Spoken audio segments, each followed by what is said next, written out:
it'd be best to start off with you two introducing yourselves and kind of a little bit about what you're doing, which is a very big question, I know.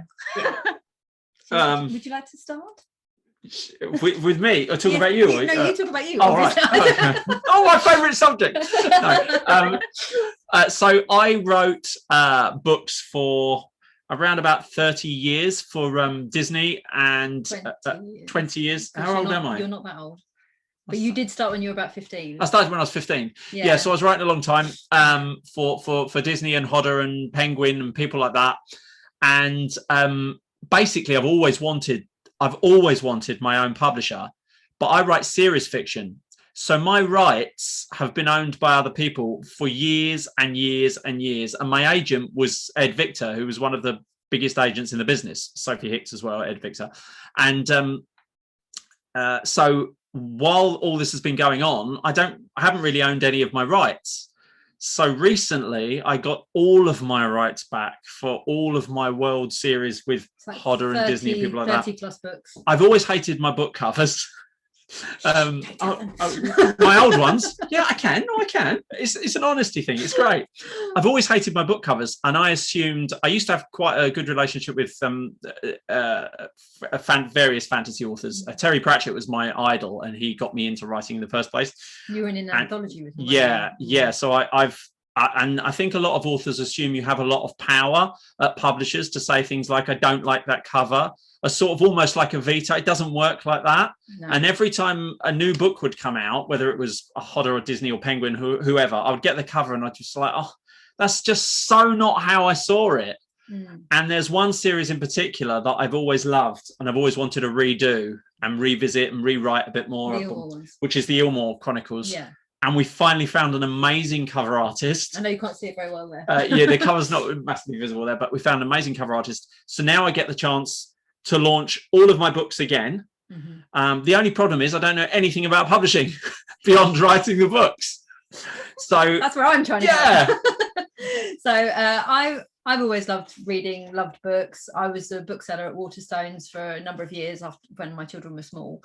And then I started my own business in 2012 when I was pregnant with my daughter. And very quickly it kind of took off. And then David came to help me because he could see me drowning under this pile of orders. So that kind of started that family business with David helping me with that. And then his mother joined us, and then we've employed somebody. So now we've got this really lovely, well-established company. It's been running for 10 years. And I've been saying to David for a long time, why don't you just do this yourself? Because it's so stressful. You're always waiting to hear back from people. You're always like, oh no, they haven't emailed me today. And when you're an author, it's quite isolating, and you're always waiting on somebody else to do something for you. Whereas the direction that I took with my business was all about doing it for yourself.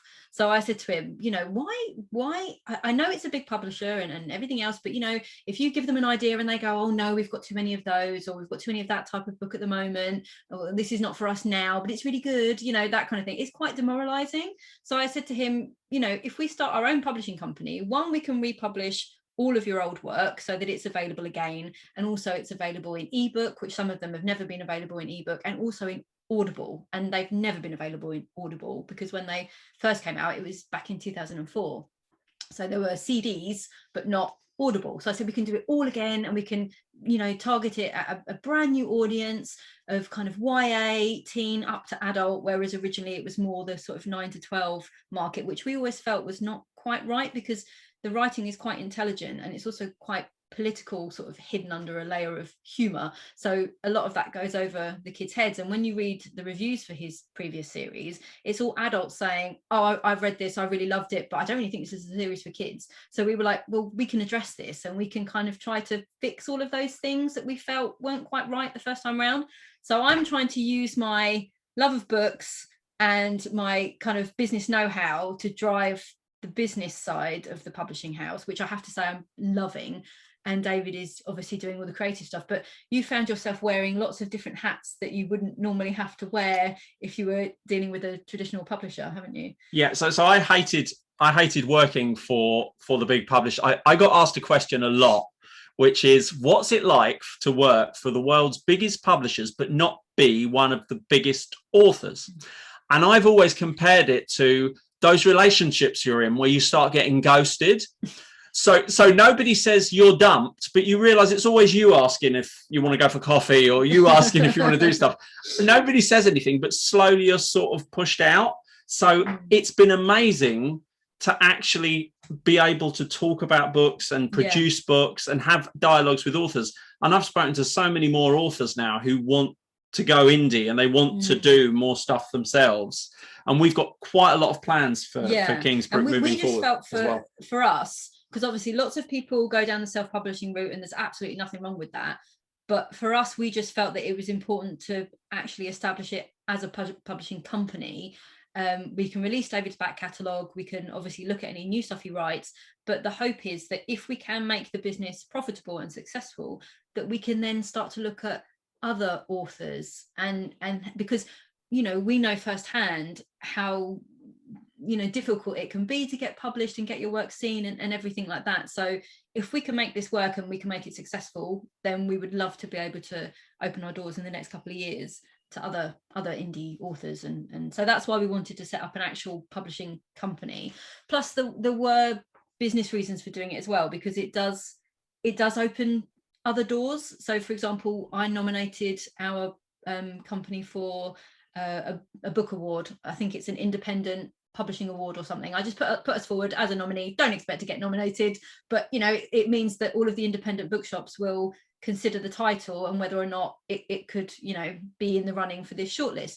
If we were if David was a self-published author, he wouldn't have been able to do that. But as a publishing company, we can. And there are other things like that which you can do if you're a publisher, but not if you're self-published.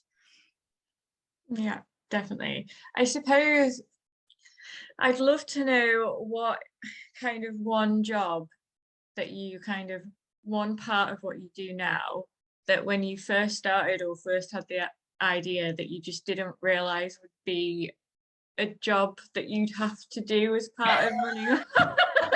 I don't think David can think of a few. There's two. One is typesetting. I've got one of the best typesetting programs in the world, and I thought, oh, it's so good, it's going to make me realize how simple it is to typeset a manuscript. It's the most difficult thing I've ever had to do. I just couldn't believe it. I don't know how many hours I've lost, but I literally sit down and I work for hours and hours and hours, and then I look back and there's like 3 pages done or so. It's just insane, isn't it? Yeah, it is. I mean, we've been using Vellum to do the typesetting because we did get a quote from a typesetting company, but it was about £600 per manuscript, per book. And, you know, if we're publishing 30 plus books, that's a lot of money. And we are trying to do this on as tight a budget as is humanly possible while still producing a book that is very high quality that you could expect to pick up in Waterstones.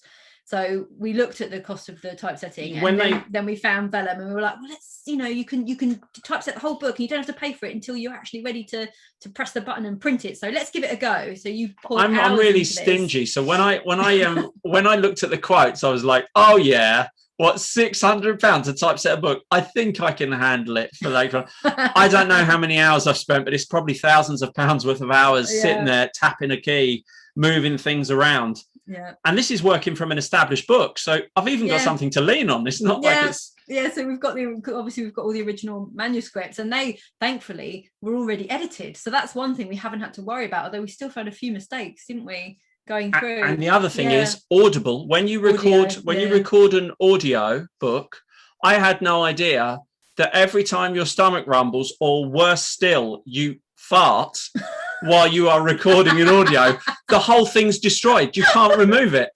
Well, no, because I have to edit it out. So that's the other thing as well. So he's been recording the audio. Oh, honestly, Charlie, it's been hilarious. So we're really lucky that there's a recording studio where we live. So we went there for the first time and we did an hour there. It sounded amazing, but David has got so many back issues. He was like, I can't sit there for all that time. I have to take regular breaks. I couldn't go there for a whole day. It will take ages and it's going to cost a fortune. So we were like, okay. So then we bought a mic, which was about £135. So it's certainly not one of the more expensive ones, which can run to thousands, but expensive enough for us. So I said to David, right, well, you know, we'll have to think of somewhere in the house that you can record so that it kind of replicates what we had at the studio. I put him in the wardrobe. Yeah. With all these cushions around him. Amazing. And it sounded thing. But then he was like, I cannot sit in the wardrobe. He said, that's just as bad for my back. I'm not going to be able to do it because it's probably going to take him about 12 or so hours to record this. So now we've made this makeshift sound booth in our spare room. It's really good. Using the big polystyrene blocks that you can get for insulating, and a big heavy blanket. And then, so now he just has to go and stand in there and record it. But yeah, Chiara has the job. I have to edit it after. Chiara has the job of spending a whole day just editing out farts and other things where, you know, other things like workmen shouting at each other in the background. Oi, Steve, while I'm trying to, it's just. And we have to do it when the kids aren't in the house because bless them, kids cannot be silent. No. And you can hear everything. But yeah, so it's been taking me a while. But again, I found really good program, Adobe Audition, which you do have to pay for, but it's only £30 a month.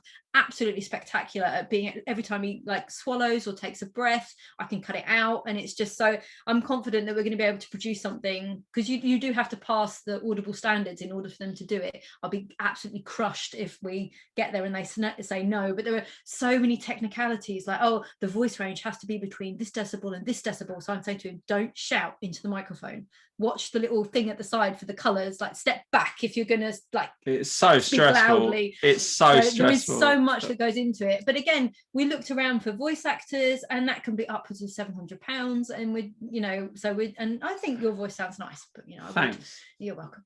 So I would just, hopefully it will be good. But you're not enjoying it, are you? I hate it. I hate it. I do. If I could get out of it in any way, I would. Yeah. Although I'm tempted to say that you should do like a little blooper clip of just all the strange noises that it would just be one sound. It would. Because the worst thing is, the absolute worst thing is, I didn't realize this, but every time something happens, you have a stomach issue or you break wind or whatever, or somebody shouts, you have to say error, so that the person knows. So there would be all these sounds. Like the one worst one I had was, I did have particularly bad gas on this one day. So this happened, and then I say error, like I'm a robot that's gone wrong. It's just crazy. It doesn't make any sense. It's difficult. It's just difficult. Very difficult. Oh, that's made my day. If nothing else, like at least it's giving you a good story again, you know. That's true. Yes, I think for my side, probably the thing that I found the most difficult is the marketing side of things. It is so hard to market because obviously the competition is huge, and again, we don't have a massive budget. And I've spoken to people on the phone. They're like, oh yes, we can organise a blog tour for you. That's £1,500. So I'm like, okay, bye bye. And you know, I think I found somebody on Fiverr to do it for us. Yeah, the difficulty was I started with Terry, obviously with Terry Pratchett, and when Hodder launched me, I think it was the biggest deal after Harry Potter. It was way back in 2004. Yeah. And they launched me with a view to being the new kind of Terry Pratchett, J.K. Rowling thing. So they poured loads and loads of money, and we drowned the bookshelves. And of course, comic fantasy is still quite a niche. So we just couldn't hit the sales targets they were looking for. It was insane. And when Disney got involved, those targets just rocketed. So I always felt that a really good series that I wrote, the one thing I've written that I really like, I just feel like it never found its niche. It never found its actual audience. So this is what we're really trying to push, I guess. We're trying to find them, but it's how to reach them, because they might not necessarily be on Instagram or on Facebook. So I think we will have to rely quite a lot on Amazon ads. I mean, which, to be honest, really what I want to do is be able to sell the books through the independent bookstores. That's what I'd love to do, because we're independent, we want to support independent, but I can also, as a businesswoman, see things from the other side. And I'm like, well, okay, if an independent shop is going to take this book, they have to know that a certain amount of marketing is being done, because otherwise, why would they take it? It's just going to sit on their bookshelf if nobody knows about it. So what I'm trying to do is to get together a group of TikTokers, because I feel like BookTok is so huge now, and I see so many books. I think, oh yeah, I want to read that, because I keep seeing it on BookTok. So I think if we can find the people on TikTok that like the book, and we can get them talking about it, then hopefully we can start to create a bit of a buzz, and then that in turn will hopefully lend the independent bookshops to trying to support us, and we'd obviously in turn like to support them by, you know, featuring on our social media and stuff as that grows. But yeah, we're going to do everything we can: Google ads, posters, leafleting, I don't know, the London Book Fair. Yes, we're going to go to the London Book Fair, and we'll do fantasy, you know, conventions and all that kind of stuff. We've got all of that stuff planned, but this starting off point, it can feel so demoralizing in the beginning, because obviously you talk to people and they're like, oh yeah, you know, because of course, I mean, I get it all the time, people trying to sell stuff to me with my other business, and you're sort of like so I understand from their perspective that they're like, oh yeah, another independent trying to sell me a book, and, you know, so it's how to get that buzz going amongst the actual reading community. And that is one area that I feel comfortable in, because I've grown up loving books, David's grown up loving books, so it's something that it's a community that we're a part of anyway. So it's just, yeah, it's trying to get people to give it a try, and then hopefully they like it. Definitely. So what's your favorite role/jobs that you have at the moment? We'll go from the most stressful or the least prepared for to the best bit. My favorite part would be the cover, having complete autonomy over the cover, and finding how much talent there is out there for cover art that is just, I mean, our illustrator, he's exceptional, isn't he? He is exceptional. It was hard to find an illustrator, though, supremely hard. Yeah. Most of the people that we contacted to say, you know, could you give us a quote? Do you do cover? They didn't even reply to me. So, you know, we were really lucky, I think, to find him, which again was via Instagram. I found his art on Instagram, and I was like, wow, this is amazing. And I was like, oh, you know, do you do cover art? And he was like, yep, this is the price. And I was like, oh wow, okay, amazing. And so now we've got 5 or 6 covers from him already lined up, I think, yeah. And then we plan to do more. Yeah, so we'll see. So I think the cover's my favorite. My least favorite would be the audio and as I've said, in the typesetting. I think from your point of view, is it marketing? No, I just said marketing was the thing that was really difficult. Oh, and your favorite. But yeah, but because it kind of is my favorite as well. It's weird. So I think certainly organising the book and getting it into production and everything is a part that I've really enjoyed. So that, and it's more like every time something happens, I get really excited. So, or every time I overcome an obstacle, I get really excited. And yes, although the marketing, it's frustrating because it sometimes it can be like, oh, you know, feel like you're banging your head against a brick wall. It can also be really exciting because I am getting sucked into TikTok, whereas I hadn't even looked at the app until recently. I was kind of like, oh no, too many videos and barraging me, and no. And also, as I'm in my 40s, I feel like I have to get my 9-year-old to tell me how to use it. Not that she's got TikTok, but she's seen like videos on YouTube and stuff like that, and I'm just like, how does this work? And so I'm still trying to figure it out. But that when you know, contact somebody and say, would you mind reviewing this book for us, and they reply and say, oh my god, yeah, I'd love to, that sounds really great, I love the sound of the book, that's really exciting, because it's like, wow, you know. But I think certainly overcoming obstacles, and one of the things that I was really excited about, because I said to David, it's so important that we are stocked by gardeners, because as they are the UK's biggest book wholesaler, if we are not in stock with them, then there's going to be so many websites and things that they just won't even feature us. And not only that, but again, with the independent bookshops, if they come to order the book and they see it's not an in-stock item with gardeners, I don't know how much it is, it's a firm sale instead of sale or return, these are all negatives, you know, to add on top of the fact that they're taking a bit of a gamble anyway. So that was a huge obstacle, and we made the decision at the beginning that we were going to have the book printed with clays. So I'm sure you're aware that most of the books in the UK are either printed by CPI or by clays. So we went with clays as one of the brands that we recognise the most. Most of our books are clays. David's books were originally published by clays. So we just printed. So we felt like we could get a really good product with them. So we've you know, sorted all that out. The poor woman that I dealt with, bless her, I think I must have driven her mad by asking her 5 million questions all the time. She was so patient with me. And then when we finally got to the point of actually ordering the book, she said, oh, can I just check, would you like the distribution with gardeners that we have set up? And I was like, what?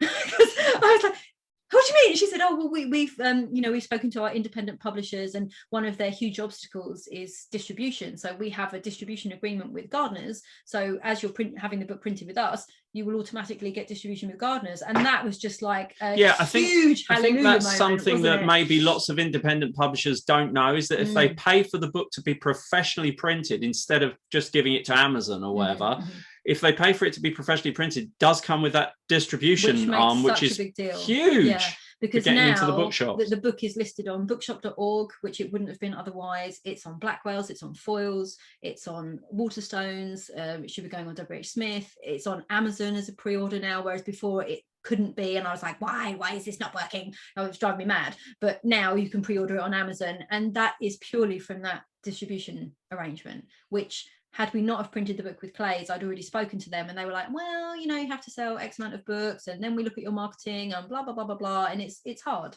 So yeah, I think for me the enjoyable part is overcoming the obstacles and and getting those wins.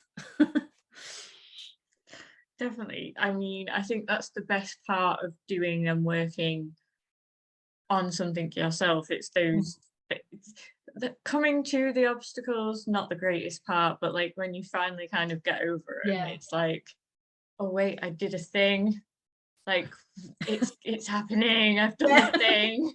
You get that sense of achievement all the time. I do. I love it. Like we got the email from the Kent Libraries. I emailed Kent Libraries because that's our local county, and I said, my husband's an author, you've had his books in the libraries before, we've got a new book, would you consider taking it? And they were like, yeah, we'll have some copies, let us know when it's out. And I was like, oh, so I need to try and contact all the other libraries now, but it's something. So yeah, it's all exciting. Definitely. So what do you think is going to be the most exciting thing coming in the next kind of year? Is there something that you've got planned that you're really excited to kind of reveal, or is there something that you've got to do in the next, I don't know, however many months of the year that you're excited to kind of take up the challenge of doing? Well, David's working on a new book that I think he's really excited about. It's sort of about growing up. I'm autistic, and it's about growing up in the 80s, not realizing why you were so massively different to everyone else, while still trying to survive the 80s. So I've written a whole book about growing up in the 80s, like with lots of film references and book references and stuff, which I'm really excited about. It's called, I'm calling it, Am I Still Unconscious? Because that is a lot of my therapy sessions. I have a lot of therapy. It's sort of a hobby. It's not a hobby, but it's sort of a hobby. So I'm basically putting a lot of my therapy sessions into a book, because I thought it can be very entertaining in the way that it surrounds a lot around Dungeons and Dragons, and that's one of the things. Am I still unconscious? Is one of the things in like, oh, is my character still unconscious? It's like that's your little play on words, isn't it? That so plus it's unusual enough that people might be like, what? Pick the book up anyway and think, what does that mean? We're excited about that. We're also excited. There's 10 Illmore Chronicles, so we're excited about producing those. The book gets delivered next week, so imminently we're really excited to see the book like physically and hold it in our hands. I think David's a little bit scared in case he's disappointed, but I'm really excited, and I'll probably do some kind of crazy happy dance or something. I'm a perfectionist, so it's got to look right. It's got to look 100%. Oh yes, we definitely will. That's a really good idea, actually. We will. Don't worry, we will. And use a complete reaction video and everything, because that will be go on TikTok. I'm everything now. I'm like TikTok videos. The problem is I can't really edit my reactions to things. So if she opens the box and I'm like, oh no, it will be like. Maybe have two cameras, one pointed at you and one pointed at me. He'll be going, oh my god! Oh no, don't, because my worry is that I've mucked something up with the cover or something, because I did all the cover design. We had the illustrator, but I designed it all, and I'm just thinking, oh my god, please let it be okay. But to be fair, Clay's, oh my goodness, they are so on it with making sure it's all fine, and they went backwards and forwards with me. No, you haven't. Your bleed is 2 millimeters under, and I'm like, oh okay, I'm so sorry, I'll do it again. And then, oh no, this panel needs to be 4 millimeters bigger, and I'm like, oh, okay, I'll do it again. I was just like, oh. So they were really hot on it. I guess I just worry about a reaction video where I'm ripping out pages going, who's going to buy this junk? It's not really and then you're trying to sell it with a poster behind. It's not, might work. It was really good. You can't do that to a book. No, don't. No, cannot draw on or destroy books. I did just cut up one book. I've never cut up a book before. But I could disown him. It could be divorce. I can't believe he did it. I've got really bad OCD, and I just bought a book called How Not to Die. It was from the Works. And it's got a list of vegetables on each other page. Stuff you should eat. Stuff you should eat. Healthy. So I've cut out the pages and stuck them on the fridge because I'm so frightened of not eating the right thing for the rest of my life. So I'm going, no, don't cut it out. Just write it down. And he's like, no, it's fine. I can eat. I bought it. It's my book. I'm going to cut it up. And I'm like, oh my God. Yeah, I copy it. Oh, I know. It was so big. I couldn't get it open. I did try it, but I literally couldn't get it open. It makes was massive. Me want to cry. Yeah. Yeah. It sounds like something my partner would do, but he's not really a book fan. He's more of a Dungeons and Dragons and the Dungeons and Dragons. He'll probably love the book then. Maybe you can just read it to him or something if he doesn't like reading it. Yeah. Or he might like the audio in his car. Yeah. Because I think he's got a very small book shelf. It's not a case, it's a shelf. Right.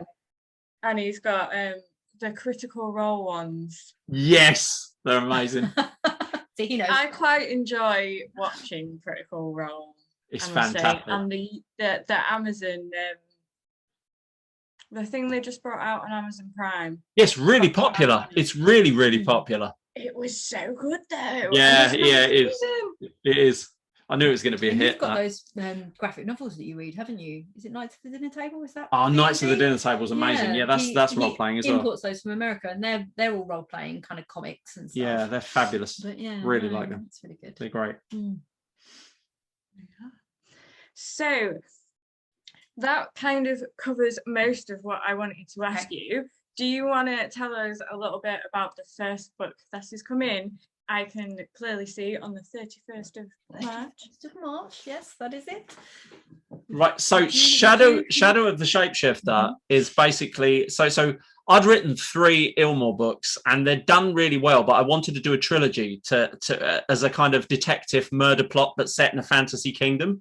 So I did what I think is one of the quirkiest series that I've done, and it's pretty much triggered by 2 guys being in the wrong place at the wrong time, seeing something they shouldn't see, and then a whole plot that spills out as effectively a case of mistaken identity.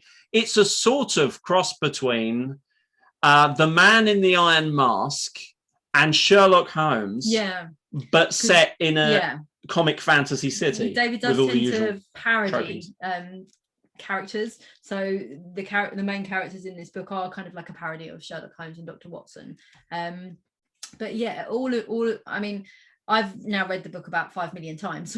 I've been editing it and listening to it and everything else, and the thing is, it just never gets old, and the humor is witty, but there's enough action in it, but then there's the humor as well. I would say for fans of Discworld, fighting fantasy, anyone who likes the old sort of 80s fantasy tropes, there's shapeshifters, there's imposters, there's sorcerers. It's that kind of melting pot, but all done with a lot of sarcasm and humor. But yeah, this is the first Monty Python in Fantasyland, if you like. Yeah, or Princess Bride. Douglas Adams, but medieval setting. So it's all, and this is the first part of the trilogy, which is why we wanted to release these 3 books first. So we've effectively reversed the order. So originally this was the 4th book, but we felt that this trilogy was very strong and they should be released first. It was also the set of books that got the most critical acclaim as well. So plus something I'm really pleased about, I rose to a challenge. Somebody asked me a few years ago if I could do a comic fantasy story that was a take on Alien. Right, they said we'll pull a concept out that's ridiculous that you could never cover in fantasy, old fantasy. Alien. So I wrote a short story called the Shallow Falls Spinecaster, which is in this book as well. Because that's at the back. One of the things we wanted to do, because obviously the book has been published before, and so because we were republishing it, and although that original audience has probably long since passed, just in case, we wanted to make sure that they had something new as well if they were publishing the book again. So there's a novella in there as well, which is the Spinecaster one. So they get an extra bonus. Which sounds amazing. Yeah. I'm really pleased with it. How you've managed to I haven't. I've probably elements together, but I'm here for it. I've probably messed it up, but I had a really good go at it. Did you have fun writing it? Yeah, actually, so the thing is, at the time I was in Bulgaria, right? So when I wrote this, the British Council sent me to Bulgaria because they thought it'd be a good idea to have somebody responsible talking to Bulgarian children about writing. They soon brought me back, but while I was out there, I wrote this, and I was on deadline. And I'm with Douglas Adams' agent at the time, so he always missed deadlines, and they were always having a go at me about getting the book in on time. So actually, I wrote this really stressed out in a hotel in Sofia in Bulgaria. So no, and also there was sort of gunfire, and the mafia owned the hotel next door. So when I wrote this, I was actually terrified. I think it shows. There was where we were staying, the hotel next door, there was a casino, and there was a massive Ferrari strapped to the front of the casino. And he said to the person who was there, you know, helping him with all of the stuff he had to do, he's like, are they not worried that somebody's going to steal the Ferrari? And he went, well, no, because the casino's owned by the mafia. And David was like, okay. and we're next to that, are we? Yeah. Great. Yeah. That was an eye-opening experience. Yes. That's amazing. I feel like you need to put all these like stories in their own little book, just like funny things that have happened throughout. I really should. Yeah, Confessions of an Author. I really should. There you go. There's another one for you. Another book. Yeah, I definitely should. You best get writing that one now, because that is one that sounds incredible. If it's filled with stories like that. Plus, these things just seem to happen to him. I don't know what it is, but like sometimes things and just comes to me. But it's coming up with titles as well. So I once said to Hodder, because I wanted to write this 80s book for ages, and I once said to Hodder, I want to write a book called I Couldn't Get a Girlfriend Because I Didn't Have the Right BMX. And they all looked at me, and I'm like, what? That's an amazing title. Nobody agreed. So I now get the chance to release books with the titles that I've always wanted. Yeah, and then we'll find out whether they were right or not about the I bet they turned out to be right. I don't know, if I saw a book that had that as a title, I would pick it up for like the intrigue of it, if nothing I know, else. right? So we'll have to sample some titles. Yeah, because your other one was Don't Go Into the Role-Playing Hut, wasn't it? Yeah, that was the other one. Yeah. Yeah. Oh dear. Yeah, that was definitely a title. I think you should go for it. All these titles, they're amazing. I really want to do Don't Go Into the Role-Playing Hut, because when I was 12, basically I always feel like I made the wrong decision on my first day or my first term, I think, in secondary school. I think it was around then. There were two queues of people. There was like boys and girls going together to the canteen, and then this little group of kind of geeky boys going into the role-playing hut. And I realized it was at that point that I made the wrong decision in my life. I followed them, and I didn't go. That's a massive mistake. That was the issue, I think. Hindsight, there you go. Yeah. Never mind. Well, thank you so much for answering all the questions. I am definitely getting a copy. And I would love for you to briefly let us know where we can find you on the interwebs. On the interwebs. Well, the publishing company is Kingsbrook Publishing. So we've got a website, we've got Instagram, we've got TikTok, we've got Facebook, and we've even got a YouTube channel, which is a bit neglected, but I'm sure we'll get to that. Yeah. Well, I'm planning to do a whole series of videos on YouTube about the ups and downs of starting an independent publisher and what people may or may not know. So that's going to be a whole thing as well. In terms of pre-ordering the book, it is available in paperback in the UK and ebook, and then worldwide it will be available ebook. We're hoping to do paperbacks through Ingram Spark in America, but that's a whole other thing that I'm going to think about later on. But for now, you can pre-order the book on Amazon, on Waterstones, on Blackwells, on Foils. We've got a whole list on our Instagram. We've got one of those link tree things, so you can, choose your shop of preference wherever you'd like to spend your money. But it's also available on bookshop.org, so it would be available through your independent bookstore if you go and ask them to order it for you, which we would really like. Amazing. Thank you so much for talking